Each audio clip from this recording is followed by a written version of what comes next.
Estimados espectadores, ¿hay algo más doloroso que ser arrastrada al abismo de la humillación por el marido que más amabas y en quien más confiabas, junto a su amante?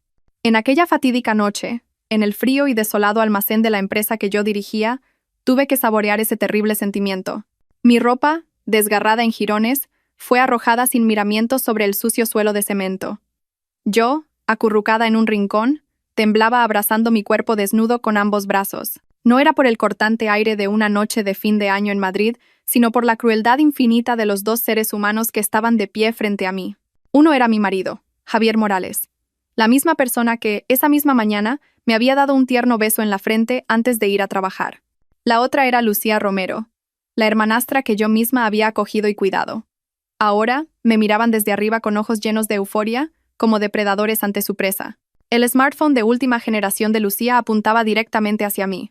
El flash cegador estalló, capturando uno a uno los momentos más humillantes de mi vida. En el espacio silencioso, resonó su risa gélida. Era escalofriante. Javier, cariño, mira eso. ¿No es patético el estado de mi hermana? La gran Isabella Valverde, directora de Estilo Valverde Interiores, ahora parece una rata ahogada. Javier no dijo nada, simplemente sonrió con desprecio. Era una sonrisa que nunca había visto antes. Fría, extraña, llena de desdén, se acercó y se inclinó. En sus ojos no había ni una pizca de compasión. Isabella, ¿sabes cuál fue tu error? Tu pecado es ser demasiado inteligente y exitosa. A tu lado, siempre me sentí como un inútil que vivía a la sombra de su esposa. Pero todo eso se acabó, dijo. Sacó de su bolsillo un viejo teléfono móvil, de esos que solo sirven para llamar y recibir llamadas, y lo arrojó a mis pies. El sonido seco del plástico contra el cemento resonó. Llama. Llama al cielo si quieres y pide que te salven. Su voz era un desafío. A ver quién, aparte de mí, puede venir a rescatarte a estas horas. Miré el teléfono abandonado en el suelo y luego volví a mirar los dos rostros demoníacos frente a mí. Mis lágrimas ya se habían secado, dejando solo una furia ardiente. Extendí una mano temblorosa y cogí el teléfono. Mis dedos marcaron un número que nunca pensé que llegaría a usar. Era mi última esperanza en la desesperación. No todo podía terminar así. 7 años atrás, Javier y yo éramos la pareja más envidiada entre nuestros amigos. Yo era una chica de provincia que se había graduado con honores en diseño, y albergaba el sueño y la pasión de crear mi propia empresa. Él era un hombre madrileño, apuesto y sofisticado, que siempre estuvo a mi lado, animándome y apoyando cada una de mis decisiones. Empezamos juntos desde cero. Yo me encargaba de mi especialidad, el diseño y la dirección creativa. Él se ocupaba de las relaciones públicas y la gestión de clientes. La empresa de interiorismo, Estilo Valverde Interiores, nació de nuestro amor y esfuerzo incansable. Durante los últimos 7 años, me dediqué al trabajo como una polilla a la llama. Apenas tuve vacaciones o tiempo personal. Vertí toda mi pasión y sabiduría en la empresa. Estilo Valverde Interiores, que comenzó en un pequeño taller, se convirtió en una marca de renombre en el sector. Con contratos que ascendían a millones de euros, lo tenía todo. Una carrera exitosa, dinero, un ático de lujo en el barrio de Salamanca y un marido que todos envidiaban. Javier siempre actuó como el marido perfecto. Nunca se entrometió en asuntos de dinero. Todas las propiedades importantes de la familia estaban a mi nombre. Él decía: es el dinero que tanto te ha costado ganar, así que todas las decisiones te corresponden a ti. Yo solo te necesito a ti. Me cuidaba con esmero. Si trabajaba hasta tarde, me preparaba una taza de leche caliente. Si estaba cansada, se metía en la cocina para prepararme mis platos favoritos. Él era mi refugio, mi pilar de apoyo incondicional. O eso creía yo. Creía que era la mujer más feliz del mundo, hasta que metía un lobo con piel de cordero en mi propia casa. Hace aproximadamente un año, durante un viaje de trabajo a Asturias, me reencontré por casualidad con Lucía Romero. Era la hija de un pariente lejano de mi pueblo natal. Su familia era pobre, y ella, sin haber terminado sus estudios, había venido a Madrid a sobrevivir haciendo todo tipo de trabajos precarios. Al verla, tan delgada, pálida y con ropas raídas, sentí una profunda compasión. Decidí traerla a Madrid, darle un trabajo de oficinista en la empresa y dejar que viviera con nosotros en nuestro ático. Pensé de forma simple que la casa era grande, que una persona más no sería un problema, que estaría haciendo una buena obra y ayudando a la familia. Cuando le conté la idea a Javier, pareció dudar un poco. ¿Estás segura? ¿No será incómodo tener a una extraña en nuestra tranquila casa? Pero al ver que ya había tomado una decisión, no se opuso más y dijo: como tú quieras. Si te da pena, está bien ayudar, pero ten cuidado. Los primeros días, Lucía fingió ser una chica muy buena y educada. Hacía las tareas del hogar con diligencia, la casa estaba siempre impecable y la comida siempre lista. Conmigo era respetuosa y atenta, y con Javier mantenía una distancia apropiada. Cuanto más la veía, más lástima me daba y más convencida estaba de que mi decisión había sido la correcta. La inscribí en varias academias para que aprendiera nuevas habilidades. Le compré ropa nueva y la traté como a una hermana pequeña. No me di cuenta de que, detrás de esa apariencia lastimera, se escondían unos ojos que lo observaban todo en secreto, una mente llena de cálculos y una envidia atroz que crecía día a día. Si esta historia les parece interesante y quieren saber a quién llamé y cómo se desarrollará mi plan de venganza, no olviden darle a me gusta, compartir y suscribirse al canal de Historias de Familia. Así no se perderán el próximo y emocionante capítulo. El apoyo de ustedes, espectadores, es nuestra mayor motivación para seguir creando mejores historias. Lucía Romero entró en la vida de nuestro matrimonio como una brisa suave.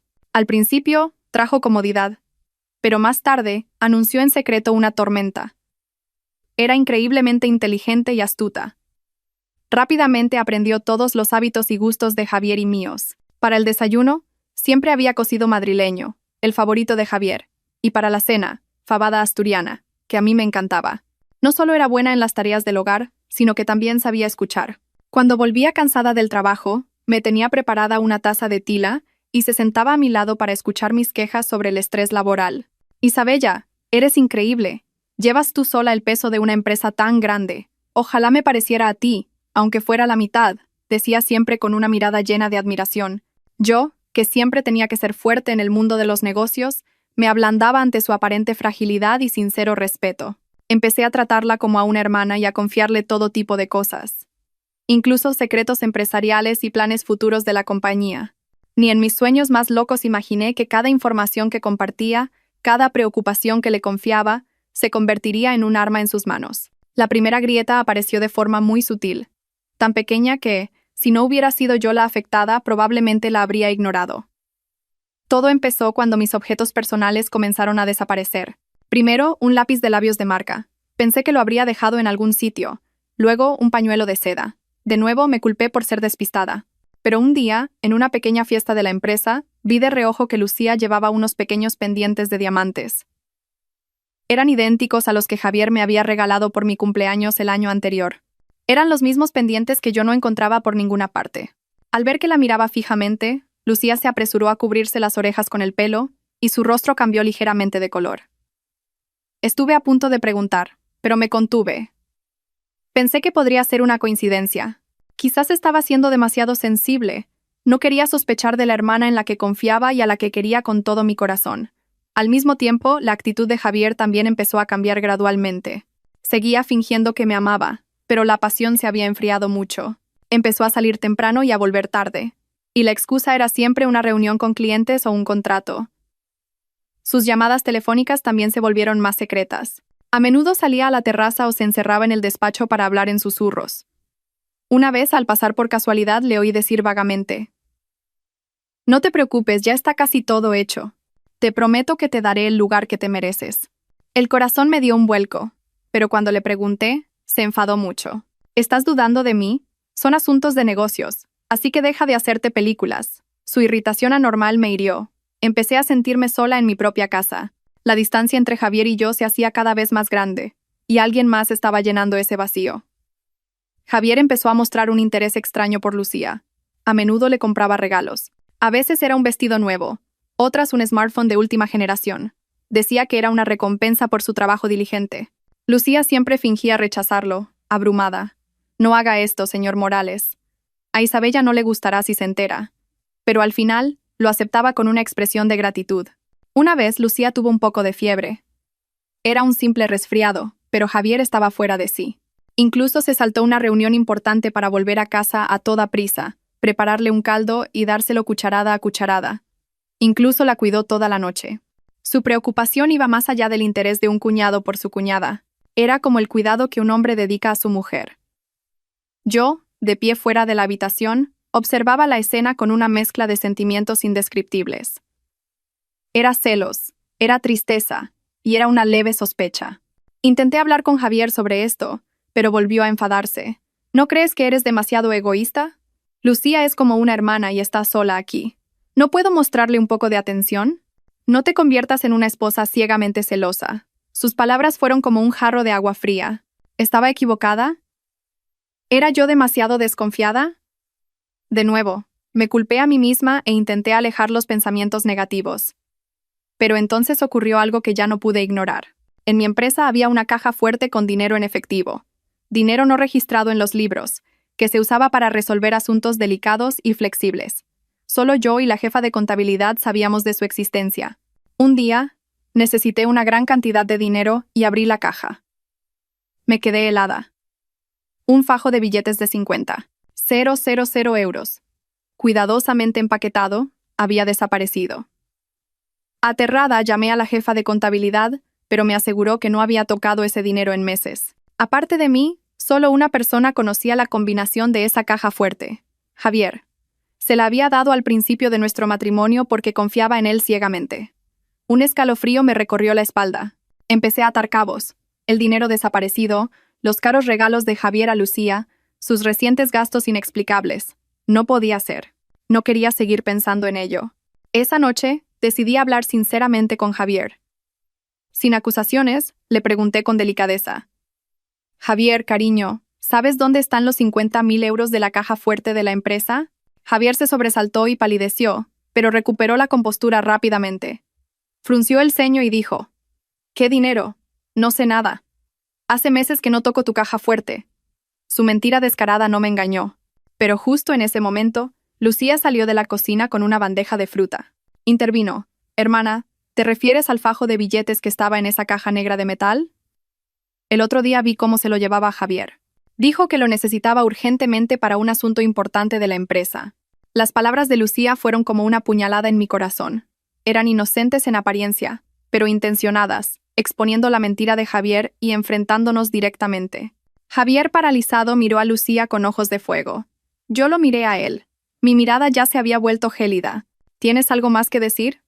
La verdad y la mentira libraban una batalla en mi propia casa.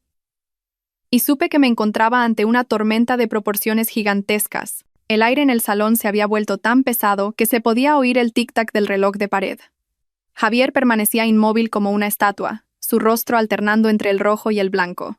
Las palabras de Lucía habían sido como un jarro de agua fría sobre la obra de teatro perfecta que él se había esforzado en construir.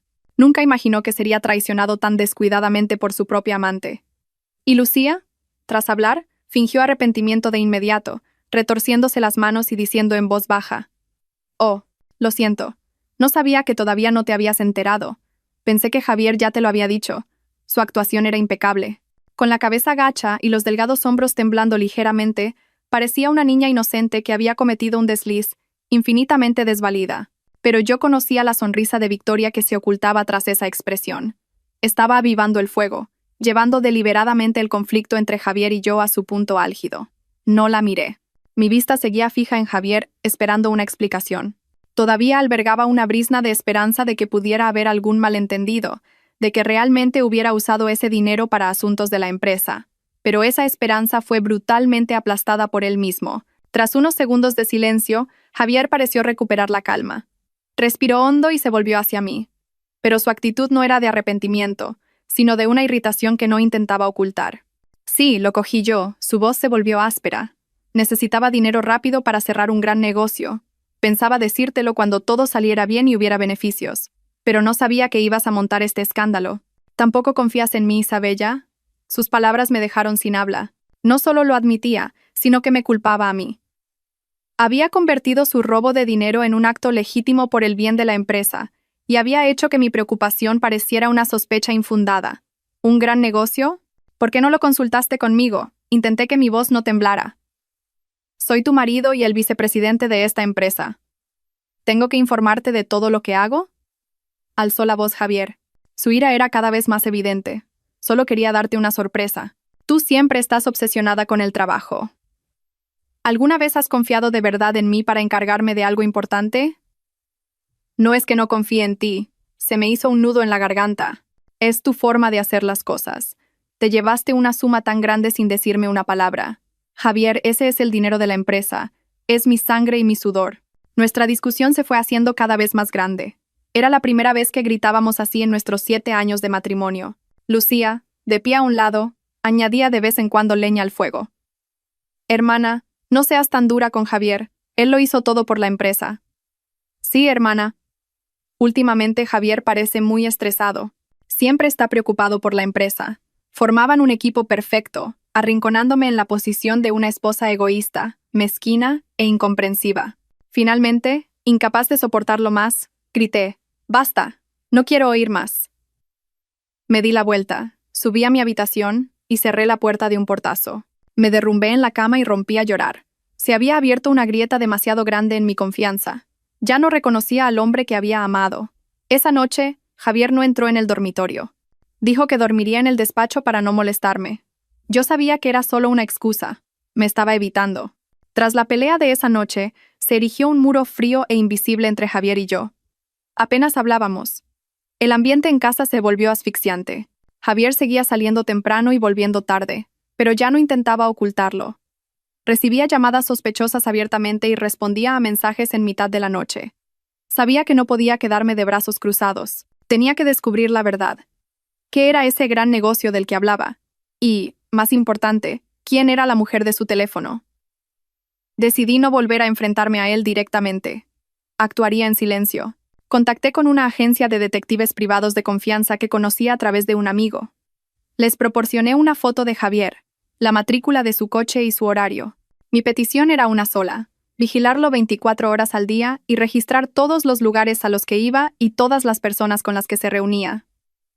Quería pruebas irrefutables. Los días siguientes fueron los más largos de mi vida.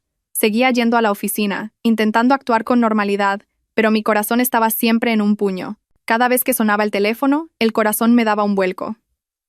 Esperaba los resultados con miedo. Mientras tanto, en casa, Lucía se volvía cada vez más arrogante. Ya no interpretaba el papel de hermana buena. Empezó a mostrar afecto por Javier abiertamente delante de mí. Le cogía del brazo con naturalidad, le pedía comida con coquetería. Javier no la evitaba, sino que parecía disfrutarlo. Me trataban como si no existiera, haciendo alarde de su relación en mi propia casa. Y entonces llegó el día fatídico. Esa tarde, mientras estaba en una reunión con un socio, recibí un correo electrónico de la agencia de detectives. El asunto era una sola palabra: resultados. Sentí que el corazón se me paraba. Me disculpé rápidamente con mi socio y corrí al baño, cerrando la puerta con pestillo. Con manos temblorosas, abrí el correo. Dentro, había una serie de fotos cruelmente nítidas. La primera foto: Javier y Lucía saliendo de un restaurante de lujo cogidos de la mano. La segunda foto: estaban en un cine riendo y hablando alegremente. Y la última foto, la que mató por completo mi corazón, era de ellos besándose apasionadamente frente a un hotel en la Gran Vía. La misteriosa mujer no era una desconocida. Su gran negocio era la hermanastra que yo había acogido. Me quedé de pie en el baño, aturdida, y el smartphone se me resbaló de las manos y cayó al suelo. Mi mente se quedó en blanco. Todo el mundo que había creído, amado y construido se hizo añicos en un instante. El dolor era tan grande que no podía llorar. Solo sentía náuseas que me subían por la garganta. No solo me había traicionado mi marido, sino que la persona que consideraba mi hermana me había apuñalado por la espalda. Pero eso no era lo peor. El correo electrónico también contenía un archivo de audio. Me puse los auriculares y le di al play. Oí las voces familiares de Javier y Lucía, pero las palabras que decían eran más venenosas que el veneno de una serpiente. Javier, cariño, ¿cuándo podremos hacerlo público? Estoy harta de hacer el papel de hermanita. Era la voz coqueta de Lucía. Ya casi está, mi amor. Un poco más de paciencia. Estoy esperando el momento adecuado. Esa estúpida confía ciegamente en mí, así que solo tengo que convencerla para que firme un poder de administración de la empresa y todo será nuestro. Pero creo que mi hermana está empezando a sospechar. ¿Y qué si sospecha? No tiene pruebas. Déjala que sospeche. Para cuando descubra la verdad, ya será demasiado tarde. Entonces tendrá que arrodillarse y suplicarnos. Su risa cruel resonó a través de los auriculares. Apagué la grabación. Todo mi cuerpo temblaba de rabia. Su conspiración no era solo una infidelidad. Querían arrebatarme todo lo que tenía. Querían dejarme en la calle sin un céntimo. Era un plan cruel y meticulosamente calculado. Me dejé caer al suelo. Sentía que me ahogaba. ¿Qué debía hacer ahora? ¿Enfrentarme a ellos? Solo conseguiría negaciones e insultos. No podía actuar tan estúpidamente. El dolor agudo se transformó gradualmente en una fría determinación. Si querían un juego, jugaría con ellos hasta el final. Pero la que haría la última jugada y ganaría sería yo. Salí del baño. Mi rostro había recuperado su calma habitual, pero en mis ojos ardía una llama diferente. Ya no era la llama del amor, sino la del odio y la determinación de vengarme. Volví a la sala de reuniones, me disculpé con el socio y concluí la reunión rápidamente. Ya no tenía cabeza para concentrarme en el trabajo. Necesitaba un plan perfecto para darle la vuelta a la tortilla. Conduje hacia casa. El magnífico y lujoso ático ahora me parecía una jaula dorada que me aprisionaba en un falso matrimonio. Al abrir la puerta, vi a Javier y Lucía viendo la televisión en el salón. Al verme, Lucía se levantó rápidamente y se acercó para coger mi bolso con amabilidad. «Hermana, ya has llegado. Estarás cansada, ¿verdad? ¿Te preparo un zumo de naranja?» Su rostro hipócrita me dio náuseas. Javier también se giró y me dedicó una sonrisa falsa.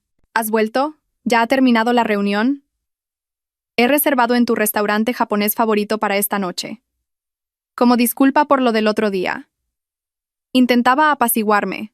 Creía que con una cena y unas palabras dulces podría borrar todas mis sospechas. Pero se equivocaba. La ingenua Isabella ya estaba muerta. La que estaba frente a él ahora era otra persona. «Estoy un poco cansada, no me apetece ir a ningún sitio», respondí con frialdad y, pasando de largo a Lucía, subí directamente a mi habitación. A mi espalda oí susurrar a Lucía. «Cariño, parece que tu mujer sigue enfadada.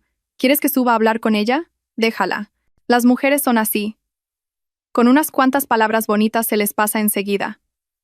La voz de Javier estaba llena de confianza. Cerré la puerta de mi habitación con llave y me lancé sobre la gran cama. Tenía que pensar.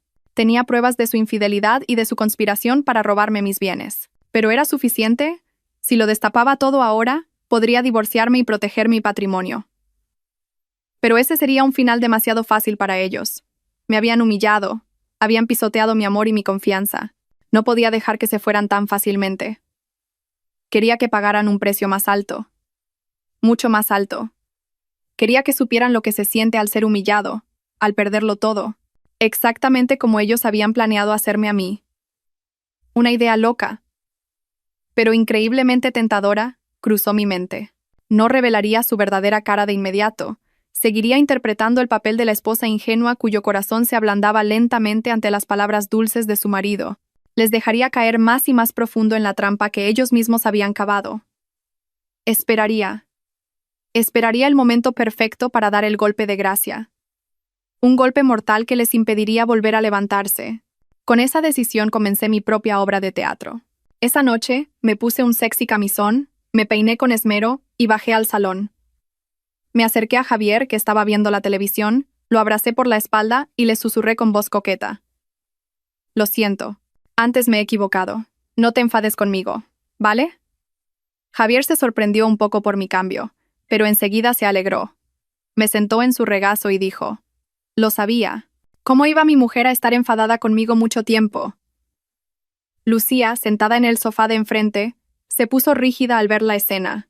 La miré de reojo a propósito. Mi mirada era una mezcla de desafío y compasión. «En este juego, no eres rival para mí, pequeña». Durante los días siguientes, interpreté a la perfección el papel de la esposa que intenta recuperar su relación. Volví a meterme en la cocina para preparar los platos favoritos de Javier, le hablaba primero y le sonreía. Javier, creyendo que había vuelto a confiar plenamente en él, bajó la guardia. Ya no recibía llamadas a escondidas. Incluso una vez se olvidó de cerrar la puerta del despacho mientras hablaba cariñosamente con Lucía. Yo, fuera. Lo oí todo claramente, pero tuve que fingir que no sabía nada. Mientras tanto, recogí más pruebas en secreto. Instalé una microcámara en el despacho de Javier, el lugar donde él y Lucía solían encontrarse a escondidas. También instalé un programa de seguimiento en su ordenador. Todos sus correos electrónicos, todos sus mensajes, todos sus planes estaban en mis manos. Y entonces llegó la noche fatídica. Era una noche de lluvia torrencial, como aquella en la que había conseguido el gran contrato que había hecho despegar a la empresa. Javier me dijo que había surgido un problema urgente en la empresa y que tenía que ir a resolverlo. Yo sabía que mentía gracias a la cámara de seguimiento. Sabía que él y Lucía estaban en el viejo almacén de la empresa, el lugar que solían usar como nido de amor secreto. También sabía que estaban tramando algo. Le dije a Javier, voy contigo. A mí también me preocupa el trabajo. Javier se negó al principio, pero como insistí, debió pensar que mi presencia no sería un problema y accedió.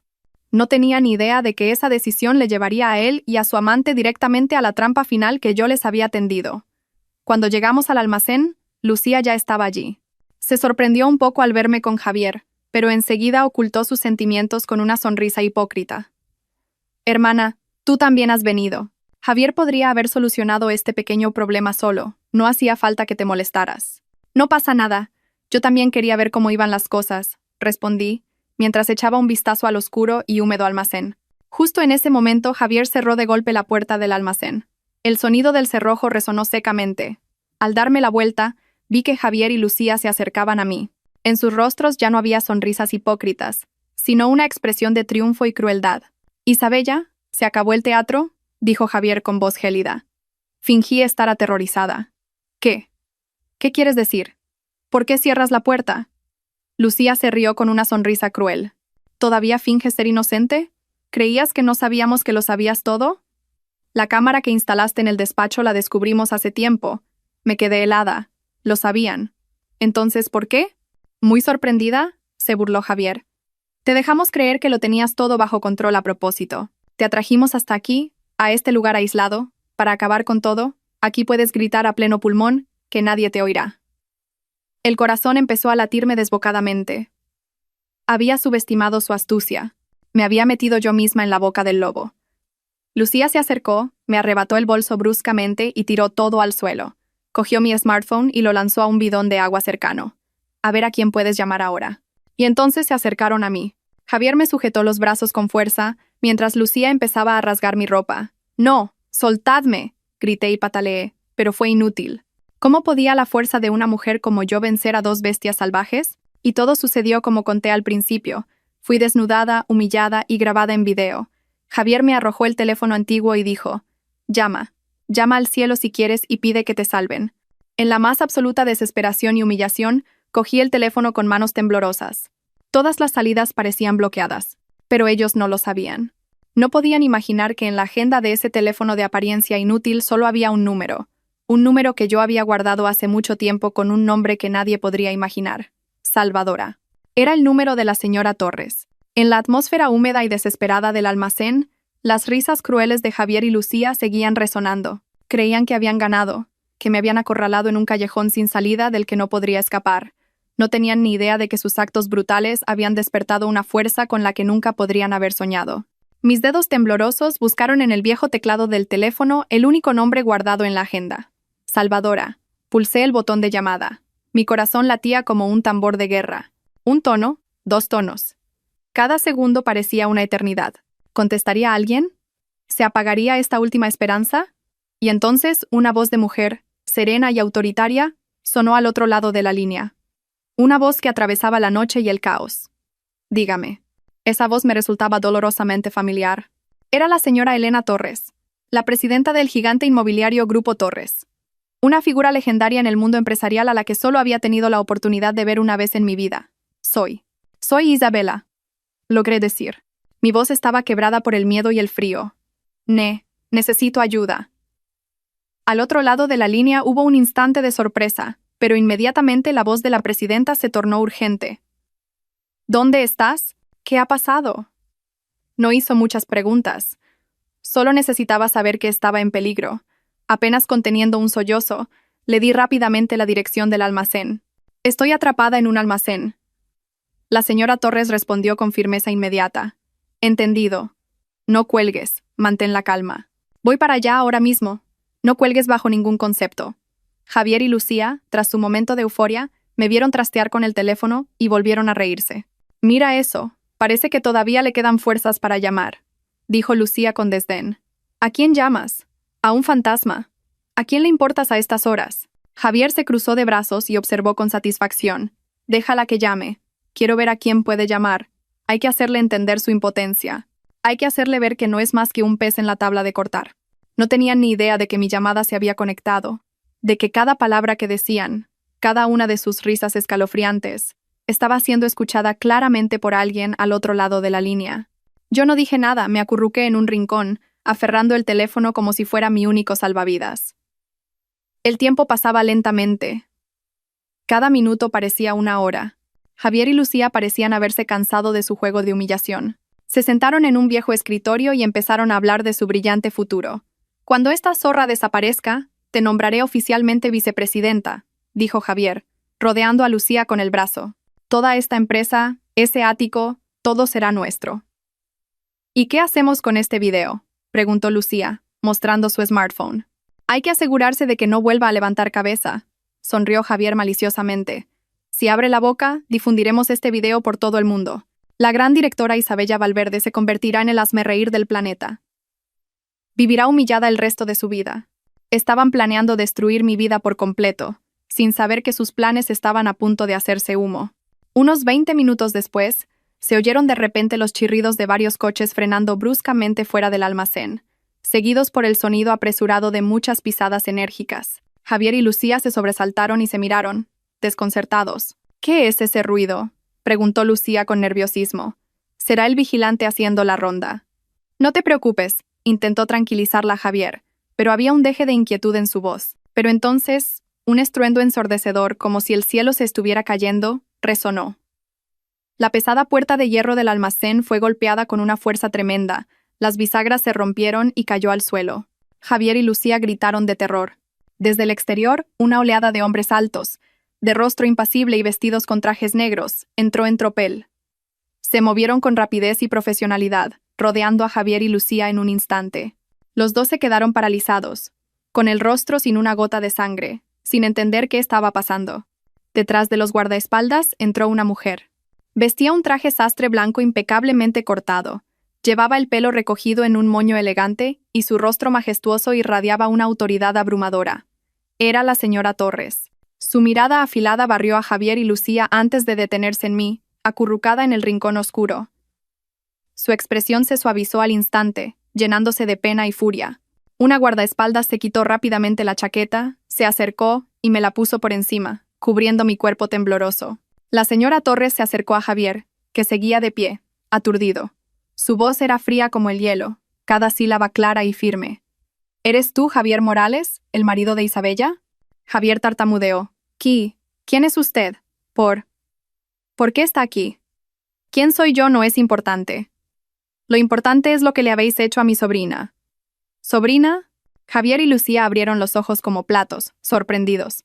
La señora Torres no dijo más, solo hizo una seña con la mirada. Dos fornidos guardaespaldas se acercaron inmediatamente y le torcieron los brazos a Javier a la espalda, inmovilizándolo.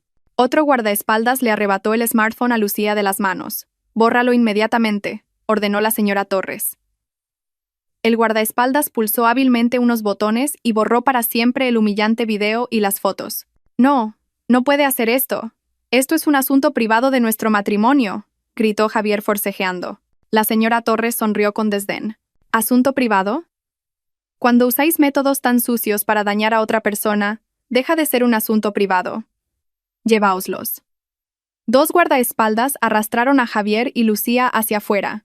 No dejaron de gritar e insultar, pero todo fue en vano. El almacén volvió a sumirse en el silencio, pero ya no era un silencio mortal. La señora Torres se acercó a mí. No dijo nada, simplemente se sentó a mi lado, tomó mi mano y me abrazó. Su abrazo era cálido y reconfortante, como el de una madre. En ese momento, toda mi fortaleza se derrumbó. Hundí el rostro en su hombro y lloré desconsoladamente. Las lágrimas de humillación, dolor y alivio por haber sido rescatada brotaron sin cesar. «Ya está, pequeña, estoy aquí, ya ha pasado todo», dijo, dándome palmaditas en la espalda. Su voz tenía un extraño poder tranquilizador. Había sido rescatada, pero sabía que la pesadilla aún no había terminado. Mi lucha no había hecho más que empezar. Un lujoso Bentley surcaba la oscuridad de la noche. Habíamos dejado atrás el infernal almacén y la peor pesadilla de mi vida. Yo estaba sentada en el asiento trasero, todavía envuelta en la chaqueta de la guardaespaldas, en un estado de aturdimiento. La señora Torres, a mi lado, no hizo más preguntas. Simplemente sostuvo mi mano, que aún temblaba, transmitiéndome un calor constante. El coche no se dirigió al ático del barrio de Salamanca, que ahora solo me provocaba aversión, ni a un hospital. Se dirigió directamente hacia La Moraleja y se detuvo frente a una mansión imponente y lujosa, aislada junto a un lago. Era varias veces más grande y suntuosa que mi propia casa. Esta es mi casa. Quédate aquí por un tiempo. Este lugar es absolutamente seguro, dijo la señora Torres con voz cálida. Me llevaron a una habitación de invitados espaciosa, decorada con un estilo sofisticado y lujoso. Una de las asistentas del hogar me había preparado ropa nueva, agua caliente y una comida ligera.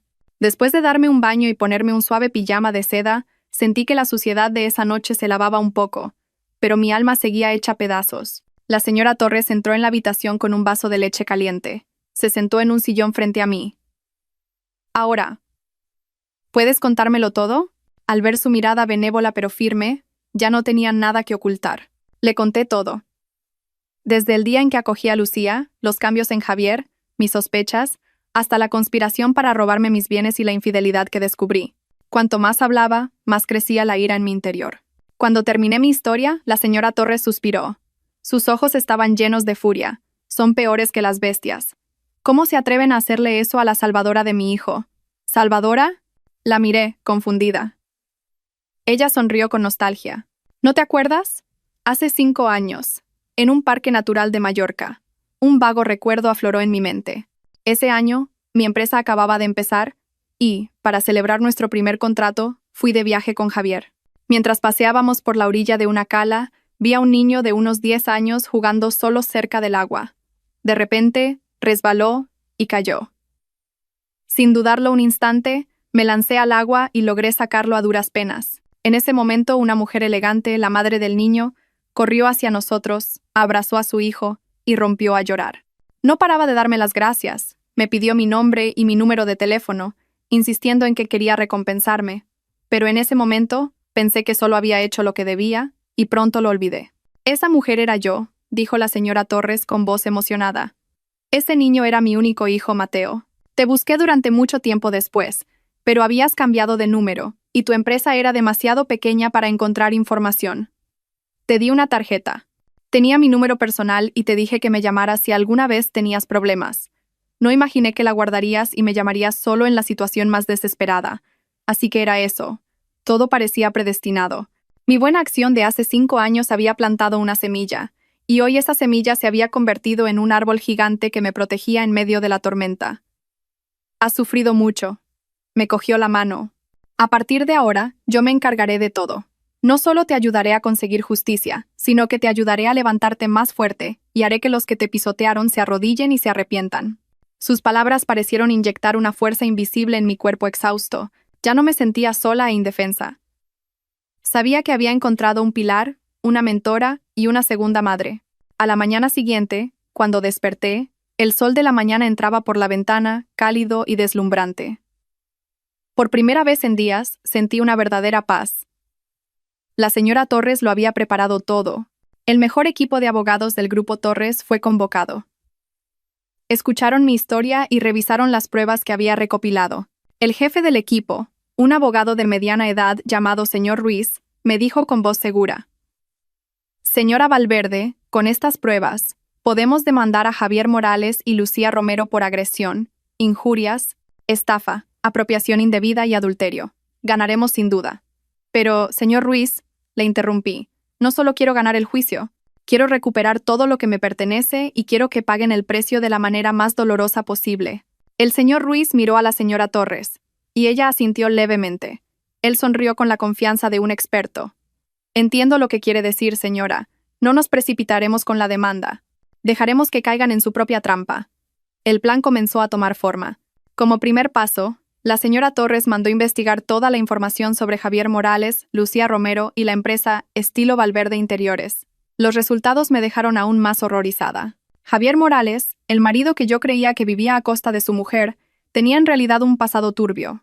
Tenía antecedentes penales por estafa y apropiación indebida, con una condena en suspenso. Su familia tampoco era corriente. Tenían relaciones complicadas con el submundo. Lucía tampoco era una ingenua chica de pueblo. Antes de conocerme, había trabajado en locales de alterne. Era una zorra con piel de cordero. En cuanto a la empresa, después de mi secuestro, Javier había falsificado rápidamente mi firma para nombrarse a sí mismo director general y hacerse con todo el poder. Estaba buscando la manera de vender los activos de la empresa a bajo precio para desviar los fondos. Están intentando borrar todas las huellas y huir. Tenemos que actuar rápido, concluyó el señor Ruiz. No, dijo de repente la señora Torres. Su voz era grave y autoritaria. Dejad que venda. Es más, le ayudaremos a vender más rápido. Todos en la sala la miraron, perplejos. Ella sonrió misteriosamente. Esta obra de teatro tiene que ser muy especial. El cebo está listo. Solo tenemos que esperar a que el pez muerda. Miré a la señora Torres con admiración. No solo era una brillante empresaria, sino también una gran estratega. Se estaba desplegando una trampa más grande y sofisticada, y sabía que, por muy astutos que fueran Javier y Lucía, nunca podrían escapar de esta red. Durante los días siguientes, viví en la mansión de la señora Torres como un fénix esperando renacer. El dolor todavía surgía sutilmente en mi pecho cada noche, pero ya no podía derribarme. Se había convertido en una llama, en una fuerza que me impulsaba a cambiar y a ser más fuerte. La señora Torres no solo me proporcionó un refugio seguro, sino que también me asignó un equipo formidable para ayudarme a transformarme. Cada mañana, me levantaba muy temprano para entrenar defensa personal con una instructora profesional. Aprendí a atacar, a defenderme, a no volver a encontrarme nunca más en una situación pasiva. El suelo del gimnasio se empapaba de sudor y mi cuerpo me dolía, pero nunca me rendí. Cada puñetazo, cada patada, llevaba consigo mi rabia y mi rencor. No solo estaba entrenando mi cuerpo, sino también mi voluntad. Después del entrenamiento de defensa personal, seguían clases con los mejores expertos. Un psicólogo me ayudó a enfrentar mis traumas y a convertir el miedo en coraje. Un experto legal me enseñó a usar la ley como un arma afilada para protegerme. Expertos en finanzas y estrategia empresarial revisaron toda mi carrera, señalaron mis errores y me ayudaron a trazar una nueva dirección. Absorbí todo ese conocimiento con avidez, como una esponja seca. Leí libros, estudié informes, participé en debates. Mi mente nunca había trabajado a tal intensidad. Me di cuenta de que el mundo de los negocios que conocía era solo una pequeña parte. Afuera había guerras más crueles, conspiraciones más sofisticadas, y para sobrevivir, no podía depender solo de mi talento para el diseño. Necesitaba una mente fría, un corazón de acero y una visión estratégica. El mayor cambio fue, quizás, mi apariencia. La señora Torres convocó a los mejores estilistas y expertos en belleza de Madrid. Mi larga melena negra, de la que siempre había estado orgullosa, y que Javier decía amar, la corté sin la menor vacilación. En su lugar, opté por un corte pixie moderno y con carácter, y lo teñí de un moderno color castaño ceniza. Mi piel, pálida por el exceso de trabajo, recibió un cuidado meticuloso y se volvió suave y radiante. Mi armario también fue completamente renovado. Los sobrios trajes de oficina y la ropa de casa informal fueron reemplazados por trajes de chaqueta imponentes, vestidos de noche deslumbrantes y conjuntos que realzaban la figura y el aura de una líder. Al mirarme en el espejo, ya no veía a la antigua Isabella, débil y sumisa.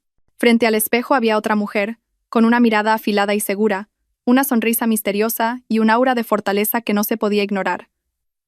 Esto no era un cambio por belleza, era una declaración de guerra. Me estaba poniendo una nueva armadura para la batalla que se avecinaba. La señora Torres me miró con orgullo en sus ojos. Eso es. Esto es lo que quería ver. Isabella, recuerda, la apariencia a veces es un arma. Les muestra a los demás tu posición y hace que no se atrevan a subestimarte. Mientras yo me transformaba, Javier y Lucía seguían sumidos en su fantasía de victoria. No tenían ni idea de que la tormenta se acercaba. La noticia de mi desaparición, lejos de preocuparles, les alegró en secreto. Javier se apresuró a poner a la venta estilo Valverde Interiores a un precio bastante bajo. Con la excusa de que la dueña original había huido y la empresa estaba al borde de la quiebra, quería recuperar el dinero lo más rápido posible para huir lejos. Muchos socios y empresas mostraron interés en la adquisición, pero, por alguna razón, todas las negociaciones llegaron a un punto muerto. No sabían que detrás de todo estaba la mano de la señora Torres. Usando su influencia, bloqueó todas las posibles ofertas de compra para acorralar a Javier. Él necesitaba dinero, mucho dinero, para saldar deudas de juego y las relaciones con el submundo en las que estaba metido. Cada vez estaba más nervioso e impaciente. Y justo en ese momento, lanzamos el cebo. La señora Torres creó una empresa de inversión fantasma con un nombre plausible: Capital Fénix Dorado. El representante era un extranjero de aspecto sofisticado, en realidad un actor que contratamos. Capital Fénix Dorado se puso en contacto con Javier, expresando un interés especial en estilo Valverde Interiores. Le presentaron una hermosa visión de convertir la empresa en la principal marca de interiorismo de lujo de Asia, y se mostraron dispuestos a pagar un precio muy por encima del valor de mercado. Javier, hambriento de dinero, se alegró como si hubiera encontrado oro. Sin la menor sospecha, aceptó reunirse para negociar de inmediato. La reunión tuvo lugar en el restaurante más lujoso de Madrid. Javier y Lucía, vestidos de gala y con el aire de vencedores que pronto tendrían una enorme fortuna, aparecieron. No tenían ni idea de que, en un reservado del piso de arriba, yo, la señora Torres y el equipo de abogados observábamos cada uno de sus movimientos a través de un sistema de cámaras previamente instalado. Al ver el rostro arrogante de Javier en la pantalla, se me escapó una sonrisa. El pez codicioso se acercaba lentamente al cebo envenenado. Mi obra de teatro estaba a punto de entrar en su escena más emocionante.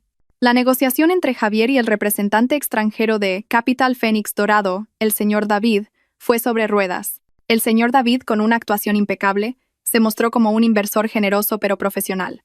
Elogió constantemente la visión de Javier, valoró mucho el potencial de estilo Valverde Interiores y le presentó un plan de desarrollo macroeconómico que hizo brillar los ojos de Javier y Lucía. Estaban completamente hipnotizados por el hermoso futuro y la enorme suma de dinero que pronto tendrían. No sabían que cada elogio, cada promesa del señor David, era parte de una trampa que se cerraba cada vez más. En el reservado del piso de arriba, la señora Torres y yo observábamos la situación en la pantalla, acompañadas por el señor Ruiz y los expertos. Cada palabra de Javier, cada expresión de su rostro, era analizada minuciosamente por nosotros. Reveló todas sus debilidades, su codicia, su vanidad y su ignorancia de los procedimientos legales complejos. Es un zorro, pero todavía un zorro joven, dijo la señora Torres con una ligera sonrisa. Solo ve el delicioso cebo que tiene delante, sin darse cuenta de que la trampa se está cerrando. Después de la primera reunión, Javier confió plenamente en Capital Fénix Dorado. Aceleró todo, queriendo firmar el contrato lo antes posible. Y justo en ese momento lanzamos nuestro primer contraataque. Un ataque inesperado, dirigido directamente a su arrogancia y presunción. Unos días después, el mundo empresarial de Madrid bullía con el lanzamiento de una nueva marca de interiorismo llamada Fénix Renaissance. El evento de lanzamiento se celebró a lo grande en un centro de convenciones de 5 estrellas, con la asistencia de personalidades de la arquitectura, el sector inmobiliario y los medios de comunicación. Todo el mundo se preguntaba quién estaba detrás de esta nueva marca, misteriosa pero con un poder financiero formidable. Y en el momento más esperado, cuando las luces del escenario se encendieron, no apareció un viejo y experimentado presidente, sino que salí yo. Llevaba un imponente traje sastre blanco, mi característico pelo corto y un maquillaje sofisticado. Mi aura de confianza y fortaleza silenció la sala por un momento, antes de llenarse de murmullos de asombro. Todas las cámaras se centraron en mí. Bienvenidos todos al lanzamiento de Fénix Renaissance, dije por el micrófono con voz clara y firme. Ya no había rastro de mi antigua voz débil y temblorosa. Fénix Renaissance no es solo una marca de interiorismo. Es un símbolo de renacimiento, de resurgir de las cenizas. Es la historia de las mujeres que, incluso después de un revés, se levantan con valentía, se enfrentan a los desafíos y demuestran su valía. Mi discurso no fue largo, pero contenía todo el mensaje que quería transmitir. No mencioné a Javier ni a estilo Valverde Interiores, pero todos en el sector entendieron a quién me refería. Mi aparición con una nueva identidad, una nueva marca y un nuevo porte fue como una bofetada en la cara de Javier. Probablemente estaría en casa, viendo la rueda de prensa en directo por televisión, sin poder creer lo que veía. La esposa que creía desaparecida y derrotada estaba ahora en la cima de la gloria, convertida en su competidora más directa y poderosa. Pero eso no fue todo. En la rueda de prensa, anuncié una campaña que sin duda acorralaría a Javier.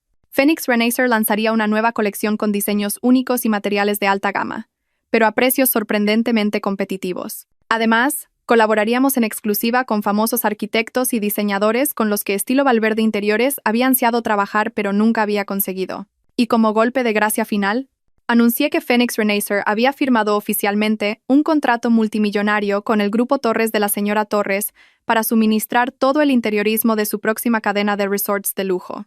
Este era el contrato que Javier había intentado conseguir por todos los medios. Pero ahora estaba en mis manos. La noticia de mi espectacular regreso y el nacimiento de Fénix Renaissance Ocupó inmediatamente las portadas de todos los periódicos económicos. El mercado bursátil del sector del interiorismo sufrió una ligera fluctuación. Los socios y proveedores de estilo Valverde Interiores empezaron a inquietarse. Vieron nacer una nueva estrella y un viejo imperio a punto de desmoronarse. Los teléfonos de Javier empezaron a sonar sin parar. Los proveedores exigían el pago anticipado de las deudas. Los clientes que habían pagado un adelanto pedían confirmación sobre el progreso. Los bancos también empezaron a reevaluar los préstamos de su empresa. La presión desde todas las direcciones empezó a pesar sobre los hombros de Javier. Estaba entre la espada y la pared. Por un lado, negociaba la venta de la empresa a buen precio a Capital Phoenix Dorado, y por otro, mi aparición y la de Phoenix Renaissance devaluaban cada día el valor de estilo Valverde Interiores. Cuanto más dudaba, más se devaluaba la empresa. Cuanto más se apresuraba, más fácil era que cayera en la trampa. Sabía que no le quedaba mucho tiempo para pensar. La codicia y la confusión le empujarían a tomar la decisión equivocada. Mi primer contraataque fue un éxito rotundo. No solo recuperé mi posición en el mundo de los negocios, sino que también asesté un duro golpe psicológico a mi enemigo, haciéndole perder el rumbo y encaminarse hacia su autodestrucción. Mi regreso y el poderoso ascenso de Phoenix Renaissance provocaron un verdadero terremoto. Javier estaba completamente a la defensiva. Estaba consumido por el miedo y la rabia, como una bestia acorralada. Me llamaba y enviaba mensajes sin cesar. A veces suplicaba con dulzura, otras amenazaba e insultaba. Isabella, vuelve. Podemos olvidarlo todo. Esta empresa sigue siendo tuya. Me equivoqué, maldita zorra. ¿Te atreves a traicionarme? ¿Crees que puedes vencerme? Sigue soñando. No respondía ningún mensaje. Mi silencio le enloquecía aún más. No entendía cómo había podido cambiar tan rápido. ¿Quién estaba detrás de mí? Empezó a sospechar de todos a su alrededor, desde antiguos empleados hasta socios comerciales. La confusión y la desconfianza estaban devorando lentamente su cordura. Mientras tanto, a Lucía tampoco le iba bien. Al ver que Javier se hundía y que el futuro adinerado con el que soñaba estaba a punto de desvanecerse, empezó a cambiar de actitud. Sus discusiones eran cada vez más frecuentes. ¿Pero cómo haces negocios? ¿Por qué has dejado que esa mujer te dé la vuelta a la tortilla? Me prometiste una vida feliz. Cállate, todo es por tu culpa. Si no me hubieras incitado, no habríamos llegado a esto. Su alianza demoníaca, construida sobre la codicia y el engaño, empezaba a resquebrajarse desde dentro. La presión por todos lados de mi parte como competidora, de los acreedores y de su amante, llevó a Javier al borde del colapso. No le quedaba más opción que aferrarse a su único salvavidas, Capital Phoenix Dorado. Se apresuró a contactar de nuevo con el señor David, aceptando todas las condiciones, incluso las más desfavorables que las iniciales, con tal de vender la empresa rápidamente. Y justo entonces, tendimos la trampa final. El contrato de compraventa fue redactado por el equipo de abogados de la señora Torres, y en él se ocultaban cláusulas legales muy complejas y sofisticadas. A primera vista, era un contrato de compraventa normal. Capital Phoenix Dorado adquiría el 100% de las acciones de estilo Valverde Interiores por 50 millones de euros, una cifra todavía muy generosa para el valor real de la empresa en ese momento. Pero en el contrato había una pequeña cláusula, redactada en un lenguaje jurídico difícil de entender. La cláusula estipulaba que el vendedor, Javier, garantizaba y se responsabilizaba plenamente de la transparencia y legalidad de todos los libros de contabilidad y transacciones financieras de la empresa en los últimos 5 años. Si se descubría cualquier tipo de fraude, evasión fiscal o acto ilícito, el comprador, Capital Phoenix Dorado, tenía derecho a rescindir el contrato y no pagar el resto del dinero, y al mismo tiempo exigir al vendedor una indemnización por todos los daños y perjuicios sufridos, incluidas las multas de los organismos estatales. Javier, con la cabeza hecha un lío e ignorante en materia legal, no se percató del peligro de esta cláusula. Solo veía los 50 millones de euros que tenía delante y firmó el contrato sin dudarlo. El día de la firma, Javier y Lucía celebraron otra fiesta. Organizaron una gran celebración en un restaurante de lujo. Creían que habían superado la crisis, que pronto tendrían una enorme suma de dinero y podrían empezar una nueva vida lejos. No sabían que la firma de Javier en ese contrato era su sentencia de muerte profesional y personal. Tan pronto como se firmó el contrato y se ingresó el primer pago en la cuenta de Javier, Capital Phoenix Dorado, es decir, nosotros, entramos en acción. Un equipo de auditores profesionales fue enviado a la sede de Estilo Valverde Interiores para hacerse cargo de los libros. Este era un procedimiento completamente legal y necesario en una operación de fusión y adquisición. Bajo mi dirección, El equipo de auditoría descubrió rápidamente numerosas y graves irregularidades en el sistema financiero de la empresa. Contratos fantasma, facturas falsas, transacciones sospechosas, todo salió a la luz. Y lo más grave, pruebas de que la empresa había evadido una enorme cantidad de impuestos de sociedades durante años. Todo quedó meticulosamente registrado en un detallado informe de auditoría de cientos de páginas, con pruebas adjuntas. Inmediatamente, el abogado de Capital Phoenix Dorado envió una carta oficial a Javier notificándole el incumplimiento del contrato. Basándonos en la cláusula que él había firmado, declaramos que suspendíamos provisionalmente el pago del resto del dinero y exigíamos una explicación por las irregularidades. Al mismo tiempo, se presentaron copias del informe de auditoría y una denuncia penal directamente ante la Unidad de Delincuencia Económica y Fiscal de la Policía Nacional y la Agencia Tributaria. La trampa se había cerrado, la red de la ley se había echado oficialmente. Javier recibió la carta de Capital Phoenix Dorado y la citación de la policía casi al mismo tiempo. Estaba atónito. Nunca imaginó que todo sucedería tan rápida y cruelmente. Había entregado en bandeja de plata todas las pruebas de sus crímenes a su enemigo. Llamó al señor David, pero solo obtuvo un tono de llamada interminable. Fue entonces cuando se dio cuenta de que Capital Phoenix Dorado era solo una empresa fantasma. Le habían engañado. Una estafa brillante y dolorosa. Le había vendido su empresa y su futuro por una miseria a la misma esposa que había desechado. La pesadilla de Javier no había hecho más que empezar. Cuando se supo que estaba siendo investigado por la policía por evasión fiscal y fraude económico, su mundo se derrumbó en un abrir y cerrar de ojos. Los bancos congelaron inmediatamente todas sus cuentas personales y las de estilo Valverde Interiores. Los 10 millones de euros del primer pago que acababa de recibir de Capital Phoenix Dorado fueron embargados antes de que pudiera tocarlos. Los usureros y matones a los que había pedido dinero para su vida de lujo y sus apuestas empezaron a acosarle para que pagara sus deudas. Ya no tenían paciencia. Le amenazaban por teléfono, montaban escándalos en la puerta del apartamento que tenía alquilado. Incluso le amenazaron con ir a ver a su familia a su pueblo natal. Javier vivía aterrorizado. No se atrevía a salir de casa ni a contestar al teléfono. De empresario de éxito, se había convertido en una rata cobarde que se escondía en su madriguera. En medio del caos, la única persona en la que podía apoyarse era Lucía. La llamó y le suplicó que huyeran juntos. Pero había olvidado la verdadera naturaleza de esa mujer. Cuando Lucía se enteró de que Javier lo había perdido todo, que no solo no tenía dinero, sino que estaba a punto de ir a la cárcel, le dio la espalda sin la menor vacilación. ¿Estás loco? No pienso atar mi vida a la de alguien que va a ir a la cárcel. Su voz al otro lado del teléfono era fría y cruel. El dinero que me diste lo considero el pago por la juventud que te dediqué. A partir de ahora, no somos nada. No vuelvas a llamarme. Esa llamada fue la última puñalada en el corazón ya sangrante de Javier. No solo había perdido su dinero y su carrera, sino también a la mujer por la que me había traicionado. El amor del que tanto alardeaban no era más que un trato barato. Desesperado y sin salida, Javier cometió una última locura.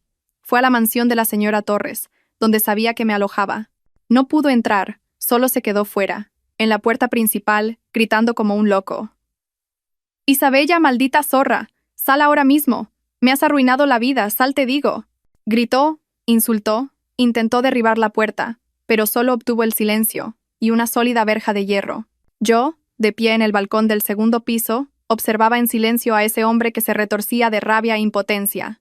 Ya no sentía odio, solo lástima. Ese hombre había sido mi marido, la persona que había amado. ¿Cómo había llegado a ser tan miserable? No fui yo quien lo destruyó, fueron su codicia y su maldad. Después de un rato de escándalo inútil, Javier se derrumbó y se sentó en el suelo frente a la puerta llorando. Era el llanto de un hombre que lo había perdido todo. Un llanto de arrepentimiento tardío, pero ya era demasiado tarde. Unos minutos después, llegó un coche de policía y fue detenido por alteración del orden público. Viendo cómo se alejaba el coche de policía, entré en la casa. Era hora de poner fin a todo el rencor. Unos días después, recibí una llamada de un número desconocido. Era Lucía. Su voz al otro lado de la línea ya no era arrogante y afilada, sino que temblaba de miedo. «Isabella, soy yo. Por favor, hermana, ¿no puedes perdonarme esta vez? Me equivoqué. Te devolveré parte del dinero. ¿No puedes retirar la denuncia? No quiero ir a la cárcel». La escuché llorar y suplicar en silencio. Podía imaginarla ahora. Después de abandonar a Javier, había intentado huir al extranjero con el resto del botín, pero la señora Torres le había cerrado todos los caminos. Su pasaporte fue anulado, sus cuentas bancarias congeladas. Ya no tenía a dónde ir. Estaba en busca y captura como cómplice de estafa. Lucía, dije con una voz extrañamente tranquila. Cuando tú y ese hombre me humillabais en el almacén, ¿pensaste que llegaría un día como hoy? Cuando vivías a todo lujo con mi dinero, ¿pensaste en las consecuencias? Cosechas lo que siembras. Asume la responsabilidad de tus actos. Dicho esto, colgué. No soy cruel, pero tampoco soy una santa. El perdón no se puede conceder a quienes pisotean sin piedad la vida de los demás. Javier y Lucía, cada uno tuvo el final que merecía. La red del cielo es amplia, y aunque sus mallas son grandes, no deja escapar nada. La red de justicia que la señora Torres y yo habíamos tejido se había cerrado por fin a la perfección. La obra de teatro había terminado de verdad. El final de Javier y Lucía no fue el final de la historia. Fue solo el final de un capítulo oscuro. Para mí me esperaba un nuevo capítulo, una nueva batalla. Recuperar por completo estilo Valverde Interiores y reconstruirla sobre las cenizas. Tras la detención de Javier, la empresa se sumió en el caos. Los empleados estaban inquietos y los proyectos paralizados. Capital Fénix Dorado, como comprador legítimo, se hizo cargo oficialmente de la empresa. Y entonces, reaparecí. No como un fantasma del pasado, sino como la presidenta de Phoenix Renaissance, la empresa matriz de Capital Fénix Dorado. Decidí convocar una reunión general de la empresa y una rueda de prensa para anunciar este cambio y presentar un nuevo futuro. La rueda de prensa se celebró en el vestíbulo principal del edificio de oficinas de estilo Valverde Interiores S, el mismo lugar del que, hacía solo unos meses, había sido la dueña y del que había sido expulsada con humillación. Hoy volvía con una apariencia completamente diferente. El vestíbulo principal estaba lleno de periodistas, socios y antiguos empleados. Todos esperaban, susurrando sobre el destino de la empresa. Exactamente a las 10, entré acompañada de la señora Torres y el equipo de abogados. Llevaba un vestido azul marino, un color que simboliza la confianza y el poder. Todas las miradas se centraron en mí. Había sorpresa, curiosidad e incredulidad. Subí al estrado y miré los rostros familiares de los empleados que habían estado conmigo durante años. Hola a todos. Mi voz resonó en la sala. Probablemente muchos de los que estáis aquí me recordáis. Soy la fundadora de Estilo Valverde Interiores, Isabella Valverde. La sala se sumió en el silencio. Todos esperaban conteniendo la respiración lo que iba a decir. En los últimos tiempos, nuestra empresa ha atravesado una gran tormenta. Una tormenta nacida de la traición y el engaño. Yo también fui víctima de esa tormenta. Perdí mi familia, mi carrera, mi honor. Lo perdí todo. Hice una pausa y miré directamente a las cámaras. Pero hoy no estoy aquí para lamentarme de mi dolor. Estoy aquí para anunciar que la tormenta ha pasado y que Estilo Valverde Interiores ha renacido. Levanté un fajo de documentos. Según los documentos legales, Phoenix Renaissance, la empresa que presido, ha completado oficialmente la adquisición de todas las acciones y activos de Estilo Valverde Interiores. A partir de hoy, Estilo Valverde Interiores pasará a formar parte de la familia Phoenix. Juntos iniciaremos un nuevo capítulo, un nuevo viaje, más fuerte, más transparente y más exitoso. La sala estalló en aplausos. Los empleados, que temían por su futuro laboral, vieron ahora una nueva luz de esperanza. Aplaudían no solo porque la empresa se había salvado, sino por el espectacular regreso de la líder que respetaban. Pero yo sabía que para recuperar de verdad la confianza y reconstruir el imperio, las palabras no bastaban. Tenía que mostrarles la cruda verdad. Y para empezar con esa transparencia, continué, carraspeando, me gustaría que todos viéramos un breve vídeo. La gran pantalla detrás de mí se encendió, y la sala volvió a sumirse en el silencio. Pero esta vez era un silencio de otro color. El video no empezó con imágenes glamurosas de la empresa, sino con la borrosa grabación de la cámara de seguridad del almacén. Mi imagen, desnuda y acurrucada. La imagen de Javier y Lucía riendo y grabando. Sus palabras humillantes. Su sucia conspiración se oían claramente. La sala se quedó helada. Todos estaban horrorizados, sin poder creer lo que veían y oían. Empezaron a surgir murmullos de indignación. Algunas empleadas no pudieron contener las lágrimas. Nunca imaginaron que la jefa a la que admiraban había sufrido una humillación tan terrible. El video terminó, pero el silencio seguía siendo pesado y aterrador. Ese, dije con la voz temblorosa por la emoción, pero con la mirada firme, es el verdadero rostro de los que casi destruyen esta empresa. Y esa es también la razón por la que tenía que volver. No he vuelto solo para recuperar lo que es mío. He vuelto para recuperar la justicia, para reconstruir un entorno de trabajo libre de mentiras y traiciones. He vuelto para reconstruir nuestro hogar común, junto a todos vosotros que os quedasteis y creísteis. Mis palabras fueron como una medicina que rompió la pesada atmósfera. Esta vez los aplausos fueron más fuertes, más entusiastas. No era solo una bienvenida, era empatía, respeto y una fe renovada. La rueda de prensa de ese día puso punto final a un pasado oscuro y abrió un nuevo amanecer para estilo Valverde Interiores. Pero yo sabía que también era el comienzo de la obra del arrepentimiento y el castigo que esperaba en otro lugar. Mi rueda de prensa causó un gran impacto mediático. El video de la terrible noche en el almacén, a pesar de que las partes sensibles estaban pixeladas, se convirtió en una prueba irrefutable de la crueldad de Javier y Lucía. La opinión pública, que hasta entonces había estado dividida, se puso completamente de mi parte. Surgió una ola de indignación, y la gente exigió que la ley castigara debidamente a los villanos. El caso de Javier y Lucía se convirtió en el centro de la atención social. Mientras tanto, en otro lugar, se desarrollaba el drama de la caída de la familia de Javier. Tras la detención de Javier y la orden de busca y captura contra Lucía, sus padres, el señor y la señora Morales, no pudieron evitar verse implicados. Fueron citados para ser investigados por complicidad y encubrimiento. Aunque no había pruebas directas de su participación en la conspiración para apoderarse de la empresa, el contenido de sus conversaciones en la reunión familiar secreta en el viejo apartamento, que yo proporcioné posteriormente a las autoridades, fue suficiente para demostrar sus intenciones deshonestas. La casa en la que vivían había sido comprada originalmente con mi dinero y fue embargada posteriormente para garantizar la indemnización por los daños que me habían causado. De vivir a todo lujo en un piso de lujo, tuvieron que volver a su viejo y destartalado apartamento, viviendo entre las burlas y el desprecio de los vecinos. Habían perdido a su hijo, su dinero, su honor, lo habían perdido todo. Como predijo la señora Torres, cuando los seres humanos se ven acorralados, hacen cosas inesperadas. Una tarde, mientras trabajaba en mi despacho, recibí una llamada de la recepción diciendo que la madre de Javier, la señora Morales, quería verme. Dudé un momento, pero acepté. Quería ver qué más podía hacer en esta situación. La señora Morales entró en mi despacho. Ya no tenía su antigua apariencia arrogante y ostentosa. Llevaba ropa vieja, su rostro estaba demacrado y su pelo encanecido. Parecía 10 años mayor. En cuanto me vio, se arrodilló y empezó a llorar desconsoladamente. Isabella, señora Valverde, te lo ruego, te lo suplico, perdona a mi Javier. Fue un tonto, se dejó engañar por esa chica, esa tal Lucía. Él es un buen chico de corazón, y te quería mucho. Por favor, ten piedad y escribe una carta de súplica. Es mi único hijo. Si va a la cárcel, ¿cómo vamos a vivir? Llorando, intentó arrastrarse y agarrarme las piernas.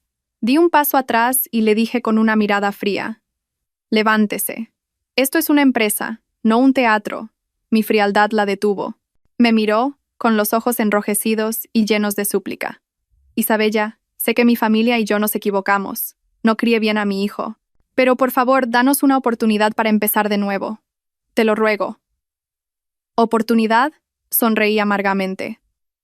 Cuando su hijo y su amante me humillaron, ¿me dieron ellos una oportunidad? Cuando su familia planeó robarme mis bienes y echarme a la calle, ¿me dieron ustedes una oportunidad? Señora, todo lo resolverá la ley. Quien siembra vientos, recoge tempestades. Ese es el precio que su hijo debe pagar. Al ver mi determinación, la señora Morales, sabiendo que no podía persuadirme, cambió de estrategia. Empezó a hablar de su sufrimiento. Cómo el señor Morales había enfermado por el shock y estaba postrado en cama, cómo vivían en la pobreza y la enfermedad sin un céntimo. Intentó usar la compasión para ablandar mi corazón, pero mi corazón ya estaba endurecido. Esa es la consecuencia de los actos de su familia, dije con voz impasible.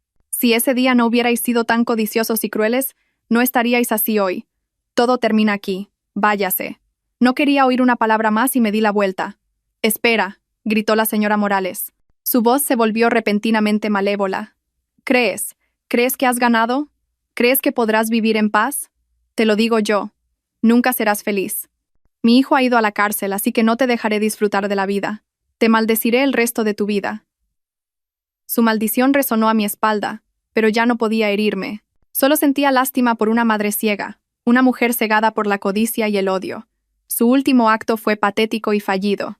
Cuando la puerta del despacho se cerró, el último vínculo entre esa familia y yo se rompió por completo. El pasado quedó verdaderamente atrás. El juicio de Javier y Lucía fue público y recibió una atención especial de los medios. No asistí al tribunal. Delegué todo en mi equipo de abogados. No quería volver a ver los rostros que tanto dolor me habían causado. Seguí el juicio a través de las noticias.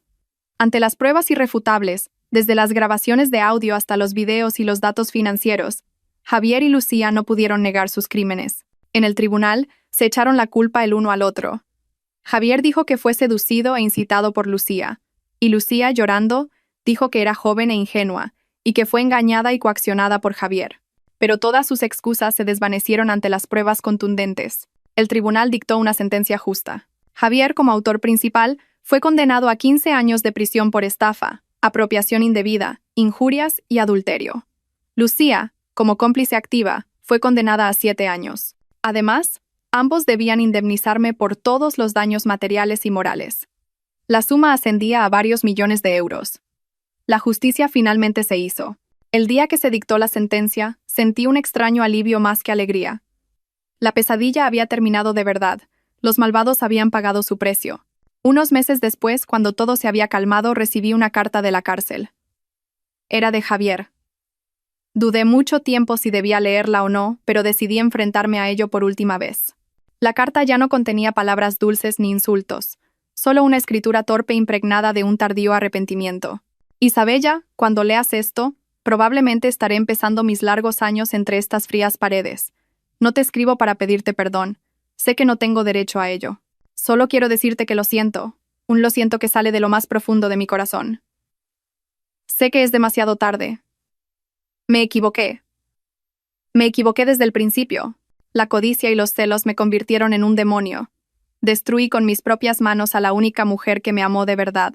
Enterré con mis propias manos la felicidad que podría haber tenido. Aquí he pensado mucho. He recordado los días en que empezamos el negocio, días duros pero realmente felices. Lo tenía todo, pero no lo valoré. Merezco mi castigo. Solo espero una cosa, que cuando encuentres una nueva felicidad, por favor vive bien y sé feliz. Olvida a un hombre tan terrible como yo. Adiós para siempre, a mi esposa perdida. Doblé la carta. No se me escapó ni una lágrima. Su disculpa ya no significaba nada para mí. El pasado se había convertido en una cicatriz, pero ya no me dolía. Llevé la carta al balcón y le prendí fuego. Viendo cómo se convertía en cenizas y se la llevaba el viento, sentí que estaba enterrando con mis propias manos un pedazo de los oscuros recuerdos de mi vida. Todo el rencor y el amor-odio se desvanecieron como el humo en ese momento. Decidí irme de viaje.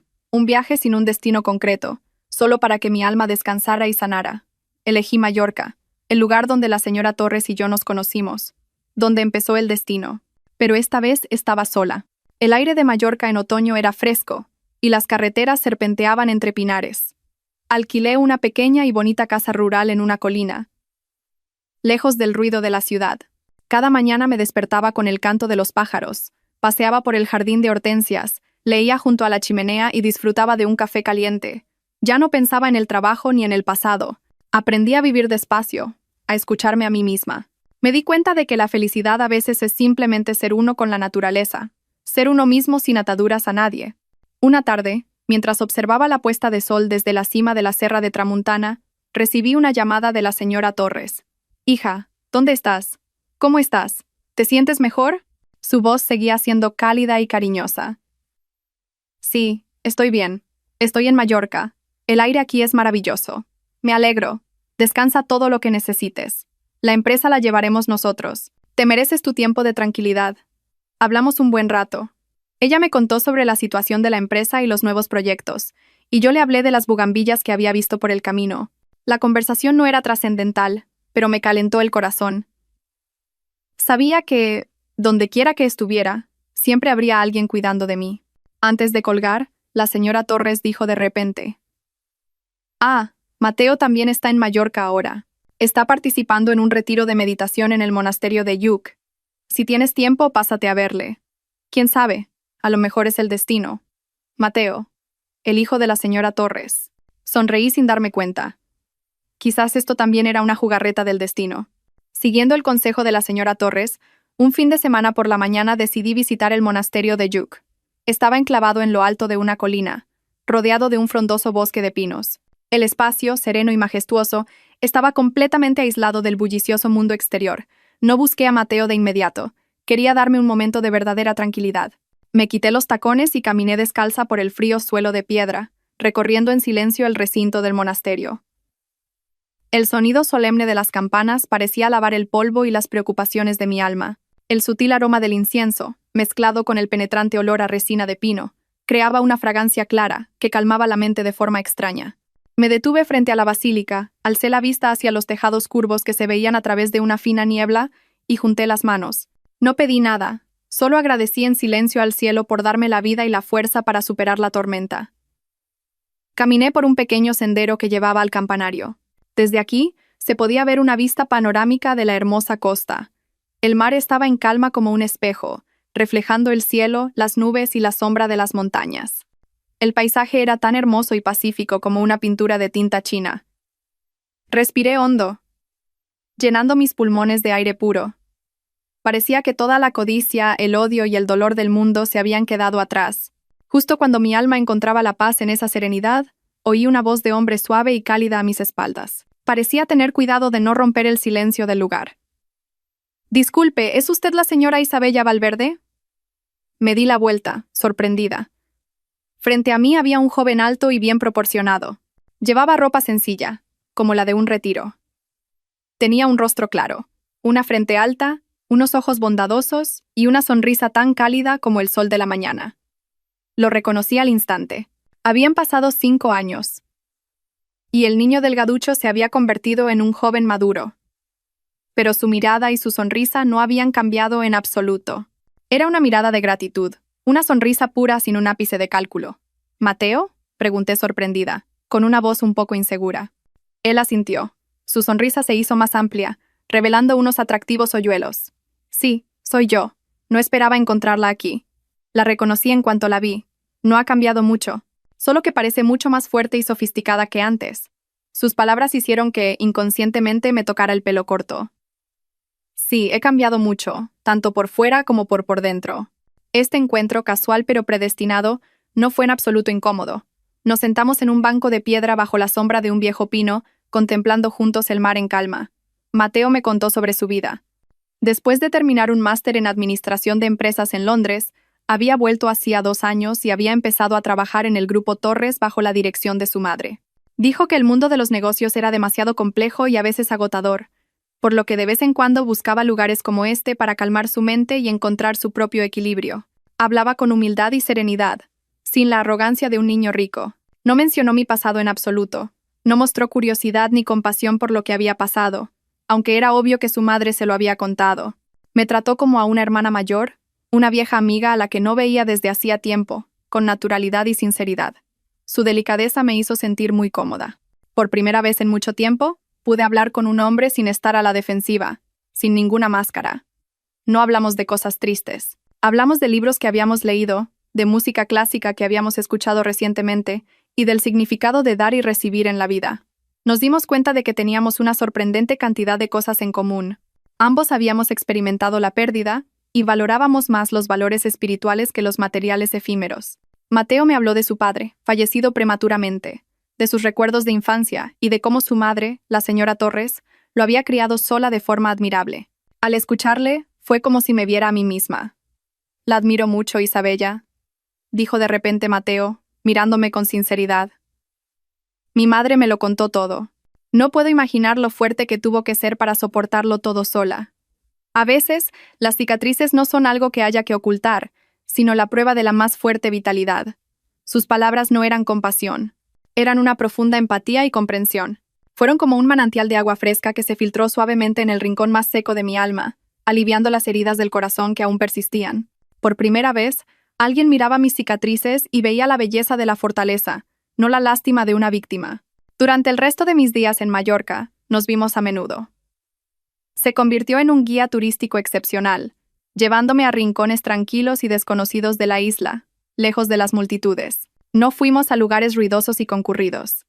Me llevó a una colina de pino solitaria, donde nos sentamos durante horas escuchando el susurro del viento entre las hojas. Me llevó a una pequeña cafetería escondida en un callejón, con bugambillas exuberantes y la música profunda de Joaquín Sabina. Paseamos juntos por el paseo marítimo al amanecer, cuando la superficie del mar estaba cubierta por una misteriosa niebla plateada. Nos sentamos juntos en las pequeñas sillas de plástico de un mercado nocturno, disfrutando de la comida callejera caliente y riendo y hablando alegremente. El sentimiento entre nosotros floreció de forma tan natural y suave como la niebla matutina de Mallorca. No hubo palabras grandilocuentes ni gestos exagerados. Nació de la empatía de dos almas que, tras la tormenta, habían encontrado un refugio de paz la una en la otra. Cuando mis vacaciones terminaron y el retiro de Mateo también, volvimos juntos en avión a Madrid. Al dejar Mallorca, al abandonar ese espacio de ensueño, me preocupó un poco que todo volviera a ser como antes. Pero no fue así. La presencia de Mateo hizo que viera Madrid con otros ojos. La ciudad seguía siendo ajetreada y vibrante, pero ya no me sentía sola. Mateo no fue precipitado ni agresivo. Simplemente se quedó a mi lado en silencio, cuidándome con los gestos más pequeños. Sabiendo que estaba ocupada con la reestructuración de la empresa, a menudo me traía a la oficina tuppers saludables y ligeros que él mismo preparaba. Sabiendo que me gustaba el arte, reservaba sin decir nada entradas para conciertos de música clásica o exposiciones de arte, dándome pequeñas sorpresas. Nunca se entrometió en mi trabajo, pero cada vez que tenía dificultades y necesitaba un consejo, era el oyente más paciente, y me ofrecía una perspectiva profunda y objetiva. Se convirtió en una parte indispensable de mi vida, una presencia cálida, sólida y de confianza. Un sábado por la noche, el aire de Madrid estaba extrañamente fresco después de la lluvia. Mateo me propuso cenar. No me dijo el lugar, solo que me pusiera un vestido bonito. Vino a recogerme, no con su habitual sedán de lujo, sino con una Vespa blanca clásica. «¿Qué tal si esta noche jugamos a ser madrileños de los de antes?», dijo, sonriendo y entregándome un casco. La scooter recorrió calles tranquilas, el viento nocturno acariciándome el pelo. Fue una sensación increíblemente libre y romántica. Me llevó al embarcadero del Estanque del Retiro. Allí nos esperaba un pequeño barco de remos, decorado románticamente con velas y rosas. Cenamos en medio del estanque, contemplando cómo la ciudad brillaba en la noche. A la luz de las velas, el rostro de Mateo parecía increíblemente tierno y cálido. Después de la cena, mientras estábamos de pie en la proa, contemplando juntos los relucientes rascacielos, Mateo me cogió de la mano de repente. No dijo nada, solo me miró profundamente a los ojos. Y entonces se arrodilló, y sacó del bolsillo de su chaqueta una pequeña caja de terciopelo azul. Sentí que el corazón se me paraba.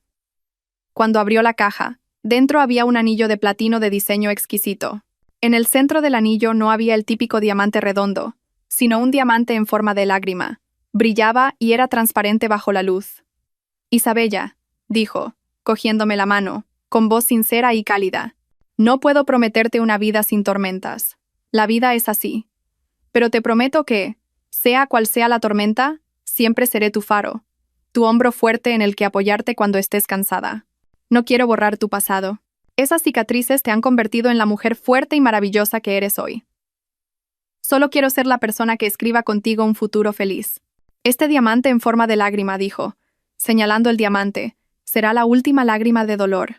A partir de ahora, si lloras, espero que sea solo de felicidad. ¿Quieres casarte conmigo? Le miré a los ojos. Sus ojos estaban llenos de amor, respeto y comprensión. Todas mis barreras y miedos se desvanecieron. Las lágrimas volvieron a brotar, pero esta vez, como él había dicho, eran lágrimas de una felicidad desbordante. Asentí en silencio. El anillo se deslizó en mi dedo anular. Encajaba perfectamente y brillaba como la promesa de un nuevo comienzo. Se levantó y me abrazó. Sobre el brillante estanque, bajo un cielo nocturno lleno de estrellas, supe que, después de tantas tormentas, el barco de mi vida había llegado por fin a un puerto de paz. Un lugar donde me esperaban el amor y la sinceridad. Mi nuevo amanecer no había hecho más que empezar. Un año después de su propuesta, decidimos casarnos. No fue la boda del siglo que ocupó las portadas de los periódicos, ni hubo miles de invitados ni ostentación. Elegimos una playa privada en la Costa del Sol, una tarde en la que el atardecer teñía el cielo de púrpura. Apenas unas decenas de invitados, solo familiares y amigos de verdad. Aquellos que me habían visto caer y me habían apoyado para que me levantara. Llevaba un vestido de novia blanco puro. Un diseño minimalista pero elegante que yo misma había diseñado puntada a puntada. No había joyas ostentosas, solo un corte perfecto que realzaba la confianza y la serenidad de una mujer que había superado la tormenta. Cuando el canon de Pachelbel sonó dulcemente, respiré hondo y caminé descalza por la suave arena blanca. Al final del camino de pétalos de rosa me esperaba Mateo. Llevaba un traje de color marfil, y su cálida sonrisa y su mirada llena de amor no habían cambiado desde el día en que nos reencontramos en el monasterio. En el momento en que un tío mío, en lugar de mi difunto padre, puso mi mano en la de Mateo, Sentí una paz absoluta que recorrió todo mi cuerpo. Era completamente diferente a la tensión ansiosa y ambigua de mi primera boda, 7 años atrás. Esta vez, sabía que había tomado la decisión correcta. La señora Torres, ahora oficialmente mi suegra, estaba sentada en primera fila. La matriarca del mundo de los negocios, hoy lloraba. Nos miraba con una sonrisa de felicidad satisfecha. No solo me había salvado la vida, sino que me había dado una nueva felicidad. En el momento de los votos, Mateo no dijo palabras grandilocuentes ni manidas.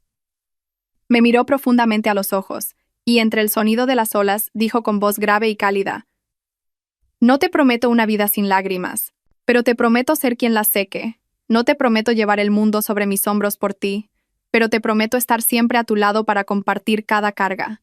Gracias por superar el dolor con valentía y llegar hasta aquí». Lloré. Lágrimas de felicidad rodaron por mis mejillas, pero no pensé en secarlas. Nuestra vida de casados comenzó así, sencilla y dulce. No solo éramos marido y mujer, sino también compañeros de viaje, almas gemelas en el camino de la carrera y de la vida. Mateo era un hombre moderno y profundo. No se sentía amenazado por el éxito de su esposa. Al contrario, era el primero en celebrar cada vez que Phoenix Renacer alcanzaba un nuevo hito, y el primero en abrir los brazos cuando estaba agotada por la presión de los negocios. Hubo días en los que tuve que pasar la noche en vela para resolver una crisis en la empresa. Mateo no se quejó ni una sola vez. Me preparaba una infusión en silencio. Leía un libro a mi lado y de vez en cuando me masajeaba los hombros. Su presencia silenciosa fue una gran fuerza para mí para dirigir con firmeza el barco de mi carrera. Juntos, dirigimos 2 grandes grupos, apoyándonos mutuamente. Phoenix Renacer y el Grupo Torres se convirtieron en socios estratégicos inseparables, formando una poderosa fuerza económica. Pero lo que más me enorgullecía no eran los miles de millones de facturación, sino la fundación benéfica Renacer del Phoenix. La fundación creció de forma espectacular, convirtiéndose en un pilar para miles de mujeres en todo el país. Cada vez que veía cómo una mujer, con el apoyo de la fundación, salía de la violencia, recuperaba la confianza y empezaba una nueva vida, mi corazón se llenaba de calor. Me di cuenta de que mi dolor pasado no había sido en vano. Se había convertido en la fuerza motriz para llevar la felicidad a otras personas. Nuestra felicidad estalló de verdad 2 años después de la boda, cuando supe que estaba embarazada, y lo más milagroso es que eran gemelos. Durante todo el embarazo, viví como una reina, cuidada por Mateo y mi suegra. Mi suegra, ocupada con cientos de cosas, lo dejó todo para cocinar personalmente alimentos nutritivos para su nuera. Cuando estaba embarazada de Mateo, estaba demasiado ocupada y no me cuidé bien. Ahora que tengo una nuera, tengo que compensarlo, decía. El cariño sincero de mi familia política me hizo sentir lo que es un verdadero hogar. Era algo que había anhelado durante todo mi frío y calculador primer matrimonio. El día que me puse de parto, llovía a cántaros, como la noche en que me encerraron en el almacén. Pero esta vez no estaba sola.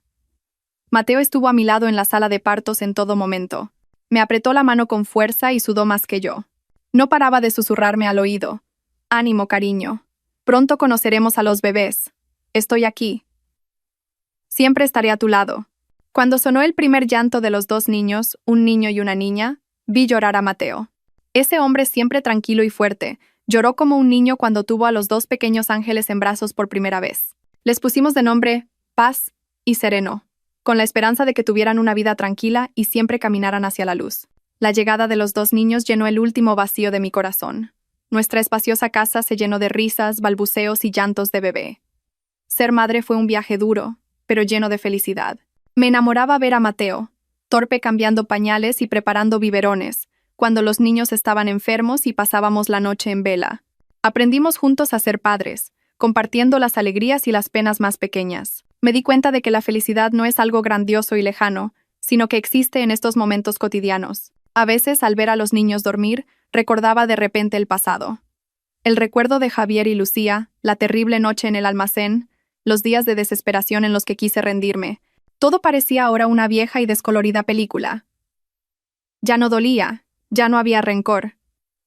Se habían convertido en extraños que no tenían nada que ver con mi hermosa vida actual. Me dijeron que Javier en la cárcel había envejecido mucho y se había vuelto taciturno. Lucía, después de cumplir unos años de condena, salió en libertad, pero vivía con dificultad haciendo trabajos precarios debido a la marca de ser una ex convicta. Estaban pagando el precio de sus actos, y ese precio era toda su vida. Mi mayor venganza no fue el veredicto de la ley, sino la vida plena y feliz que disfrutaba. Demostré que no pudieron destruirme. Resurgí de las cenizas que dejaron, 1000 veces más brillante y fuerte. En la noche del 15 grado aniversario de la fundación de Phoenix Renaissance, estaba de pie en el balcón del ático, contemplando el brillante paisaje nocturno de Madrid. Mateo se acercó por detrás, me abrazó suavemente y apoyó la barbilla en mi hombro. ¿En qué piensas?, preguntó con su voz grave y cálida. Sonreí y apoyé la cabeza en su hombro. Estaba pensando en el camino que hemos recorrido. Si no hubiera pasado por todo aquello, probablemente seguiría siendo una mujer ingenua que confía ciegamente en la gente. El dolor me forjó y me hizo darme cuenta de mi verdadero valor. Mateo me abrazó más fuerte. Eres la mujer más fuerte que conozco. Estoy orgulloso de ti, mi amor. Me di la vuelta y le miré profundamente a los ojos. Gracias por venir a mi lado y sanarme. Gracias por darme una verdadera familia. Me di cuenta de que la vida de toda mujer es como un río, a veces tranquilo, a veces con olas. No podemos elegir lo que nos sucede, pero podemos elegir cómo enfrentarlo. Yo elegí no derrumbarme, elegí levantarme y luchar, y gané. No solo gané a los malvados, sino, lo que es más importante, gané a mi propia debilidad. Estimados espectadores, mi historia llega hasta aquí. Si la cuento de nuevo no es para alardear de mi éxito actual, sino para transmitir un mensaje a todas las mujeres que están viendo este video. No importa en qué situación tan terrible os encontréis, aunque os hayan traicionado y pisoteado, por favor, no perdáis la esperanza. No penséis que es el final. Creed en vuestro valor. Recordad que en lo más profundo de cada mujer se esconde una fuerza extraordinaria, un fénix que solo espera la oportunidad de renacer de las llamas. Cuando os veáis acorraladas, es cuando os volvéis más fuertes. Levantaos, secaos las lágrimas y luchad por la felicidad que merecéis. Porque después de la lluvia, siempre sale el sol, y el amanecer más brillante espera a quienes nunca se rinden. Gracias por acompañarme en este viaje lleno de lágrimas y risas. Si mi historia ha podido daros un poco de fuerza, un poco más de fe en la vida, esa es mi mayor felicidad. Cuidaos mucho y creed siempre que merecéis ser felices.